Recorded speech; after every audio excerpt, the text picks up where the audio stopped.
this beautiful ancient medieval structure out here is what is known as Lochindorb Castle. Lochindorb, in a really isolated piece of land here in the Highlands of Scotland, was home to the Black Comyn, father of the murdered John Red Comyn at the hands of Robert the Bruce. This castle now, many years ago, I had the privilege of a fisherman taking me out there and giving me a full circuit of the castle. It's now a bird sanctuary and it's protected and there's no access onto the island.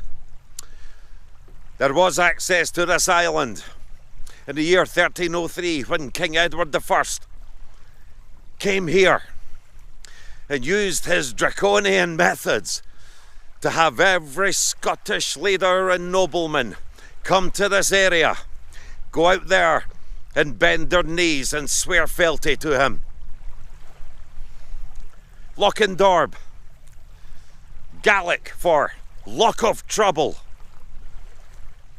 certainly saw no less than that and lived up to its meaning, but it's an absolutely beautiful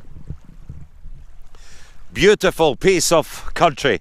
Beautiful piece of the land. King Edward here loved his hunting. He hunted the grounds round about here.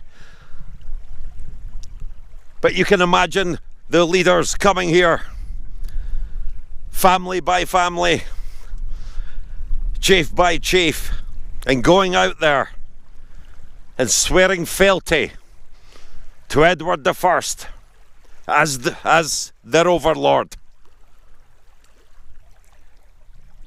It would only be 2 years later that he would capture William Wallace and put him to death, thinking he had conquered Scotland once and for all before Robert the Bruce raised his head. But this is what a beautiful day it is. Autumn's a lovely time to see this castle. But this castle would have had, as many of the Comyn castles, 4 round towers, and would have been some site out here in the Strathspey and the Badenoch regions where the Comyns held sway. But this is Lochindorb Castle, Loch of Trouble, standing still, lost in time in this modern day.